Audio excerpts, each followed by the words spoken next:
Okay, I'm doing a little starter video for sourdough bread. So I have my starter. It is very happy. It has like tripled from yesterday. So it was at that elastic band line and now it is like at the top. So we're ready to go.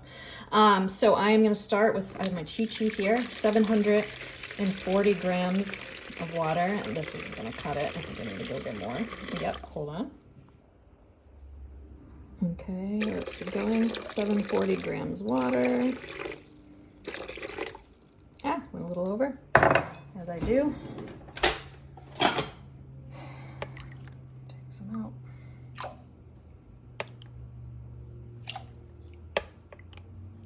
out. Salt next. So I'm gonna sprinkle in 28 grams of salt. So we need to go to 768 on the scale. A little math is involved in this. 768. Let's go. Oh, we're not perfect here. Oh, okay, we went a little over.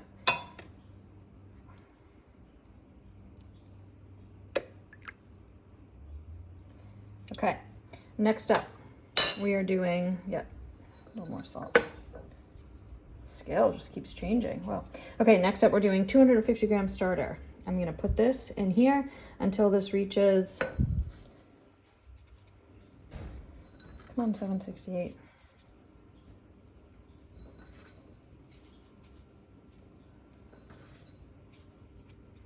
Okay, close enough.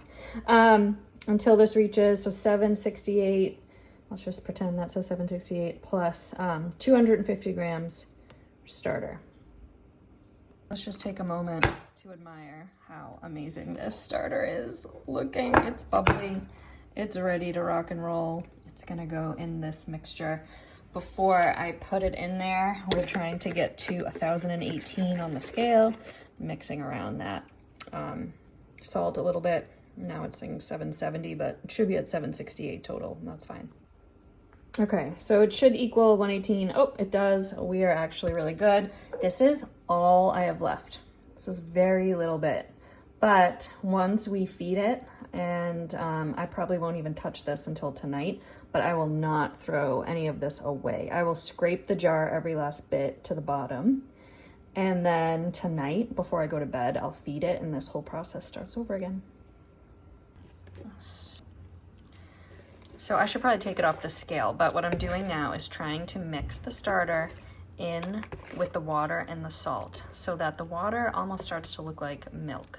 So basically we are just kind of diluting it into the water, being careful to not kind of overflow it onto the sides and onto the counter. So you need a pretty good sized bowl for this. You want it to be a pretty big bowl. So I like this plastic one because it's also lightweight on the scale.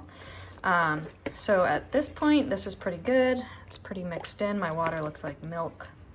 And I'm just kind of separating the starter. Gotta get it off the spoon. Okay, still have my cheat sheet here. So I moved this over here. It's just gonna chill for a minute. Now I'm going to pour, I need to get 1,000 grams of flour, but I'm gonna do it in two 500 portions. So I'm gonna do 500 first.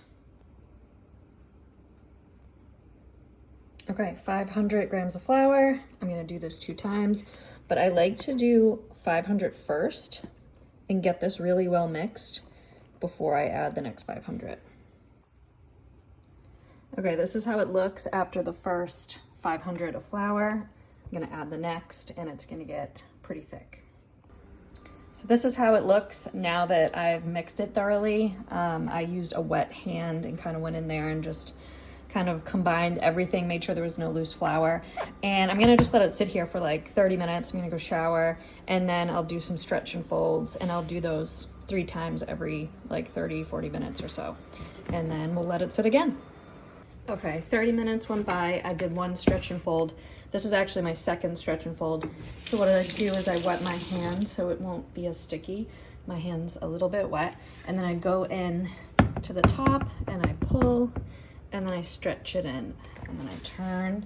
So it's kind of like north, south, west, least. I don't know if that makes sense, but basically you're going in all 4 points, pulling it up and stretching it in, and then just leaving it alone for another 30 minutes.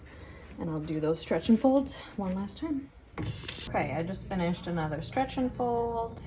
So that was 3 stretch and fold sets, north, south, west, east, like 4 times around. Now I'm just gonna let it sit for like an hour and kind of let it rise. You see how it's getting smoother and more like more whole looking. And then I will shape it and put it in the fridge. Okay, I haven't touched it in about an hour. You can see it's risen a bit, so I'm going to flour the counter and cut this in half so I can make 2 loaves out of it. Let's do this.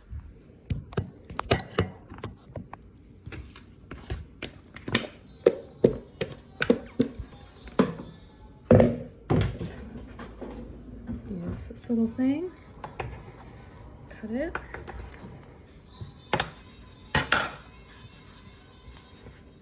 Get a little extra flour on my hands.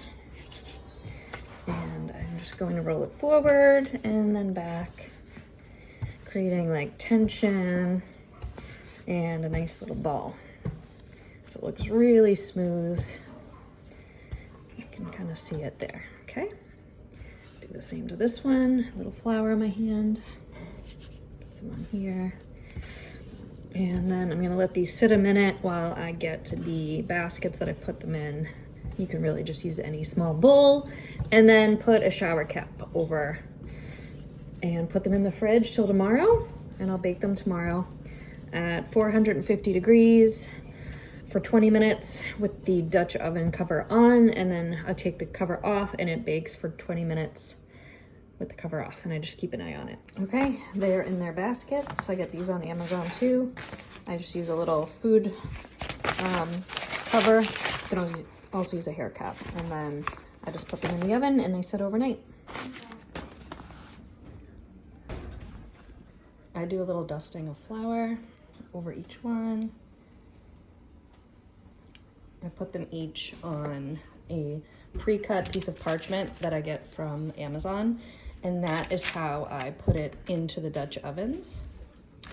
But first I'm gonna score it to leave that really pretty mark. Cheers. This is how it looks. I'm gonna put the covers back on for 25 minutes. Okay, it's been 25 minutes, taking the covers off for the last 20 minutes. And just keeping an eye on them that they don't get burnt on the top.